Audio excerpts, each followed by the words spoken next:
যাত্রাবাড়ীতে ৩ college সংঘর্ষ, নাফিসকে গুলি করল কারা? রাজধানীর যাত্রাবাড়ী এলাকায় ৩ কলেজের সংঘর্ষে ডক্টর মাহবুব মোল্লা কলেজের নাফি নামের এক শিক্ষার্থীকে গুলিবিদ্ধ করা হয়েছে। তার অবস্থা আশঙ্কা বলে জানিয়েছেন চিকিৎসক। কে বা কারা তাকে গুলি করেছেন সেই বিষয়ে এখনো জানা যায়নি। সোমবার দিনভর যাত্রাবাড়ী এলাকায় ৩ কলেজের শিক্ষার্থীর দফায় দফায় সংঘর্ষে জড়ান। এতে বহু শিক্ষার্থী আহত হন। এর মধ্যে অন্তত ৪৫ শিক্ষার্থী ঢাকা মেডিকেল কলেজে হাসপাতালে জরুরি বিভাগে নিয়ে আসা হয়। তাদের মধ্যে শিক্ষার্থী নাফি পেটে গুলিবিদ্ধ হয়েছে। কলেজের শিক্ষার্থী সংঘর্ষে গুলিবিদ্ধ হওয়ার ঘটনায় কিছু প্রশ্ন উঠেছে। কিভাবে শিক্ষার্থীদের হাতে অগ্নেয় অস্ত্র এলো? কারা সেই অস্ত্র দিল? কিংবা যদি শিক্ষার্থীকে কেউ গুলি না করে তাহলে কোথায় থেকে কে গুলি করলো? প্রত্যক্ষদর্শী সূত্রে জানা গেছে, যাত্রাবাড়ী এলাকার শিক্ষার্থী এত বড় সংঘর্ষে জড়ালে পুলিশ সক্রিয় ভূমিকায় ছিল। তারা শিক্ষার্থীদের দমাতে কোনো ধরনের টিয়ার গ্যাস বা গুলি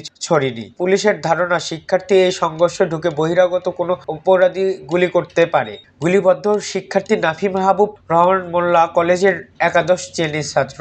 ডেমরাই বেমাইল বাজার এলাকার আব্দুর হোসেনের ছেলে। চিকিৎসক জানান, নাফির পেটে গুলি ও মাথায় ধারালো অস্ত্রের আঘাত রয়েছে। বর্তমানে তিনি ঢাকা মেডিকেল কলেজ হাসপাতালে জরুরি চিকিৎসাধীন অবস্থায় রয়েছেন। নাফির খালু মোহাম্মদ সাঈদ বলেন, সকালে শিক্ষার্থীদের সঙ্গে মারামারির খবর শুনে আমরা বাসা থেকে বের হয়নি নাফি। এরপরই সে গুলিবিদ্ধ হয়। স্থানীয়রা উদ্ধার করে তাকে ডেমরাই একটি বেসরকারি মেডিকেলে নিয়ে যান। আমরা খবর পেয়ে সেখান থেকে তাকে ঢাকা মেডিকেলে নিয়ে আসি। তার পেটে গুলি ও মাথায় ধারালো অস্ত্রের আঘাতে পাই। অবস্থা আশঙ্কাজনক। শরীরে এখনো রক্ত দেওয়া হচ্ছে। নিলয় বলেন, আমার ভাই মারামারি করতে গিয়ে গুলিবিদ্ধ হয়েছে। সেখানে গুলি হয় তাদের, সেখানে কোনো পুলিশ ছিল না। তাদের ছাত্রদের মধ্যে থেকে কেউ কেউ গুলি করেছে। আমাদের ধারণা কবি কাজী নজরুল ইসলাম কলেজের শিক্ষার্থীরা গুলি করেছেন।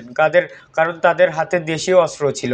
ধামেক হাসপাতালের পুলিশ ক্যাম্পাসের ইনচার্জ পরিদর্শন ফারুক জানান, সংঘর্ষের ঘটনায় এখন পর্যন্ত ৪৫ জনকে শিক্ষার্থী এসেছেন। এর মধ্যে একজন গুলিবিদ্ধ হয়েছেন, সে হলো নাফি। বর্তমান জরুরি বিভাগে চিকিৎসাধীন অবস্থায় আছেন। ঢাকা মহানগর পুলিশের ডিএমপি যুগ্ম কমিশনার মোহাম্মদ ফারুক বলেন, আজ ৩ কলেজের শিক্ষার্থীর মারামারিতে কোনো পুলিশ গুলি করেননি। আমরা কোনো অ্যাকশনে যাইনি। গুলিতে শিক্ষার্থী আহতের বিষয়টি আমরাও শুনেছি। আমাদের ধারণা বহিরাগত অপরাধীরা এই ঘটনা ঘটিয়েছে। প্রসঙ্গত, পুরান ঢাকার ন্যাশনাল মেডিকেল কলেজ হাসপাতালের মাহবুব মোল্লা কলেজের শিক্ষার্থী অভিজিৎ হালদার মৃত্যুর ঘটনা বেশ কিছুদিন ধরে উত্তেজনা ও পাল্টাপাল্টি কর্মসূচি চলছে। গত রোববার হাসপাতালটি ঘেরাও করে কর্মসূচি দেওয়া হয়েছিল।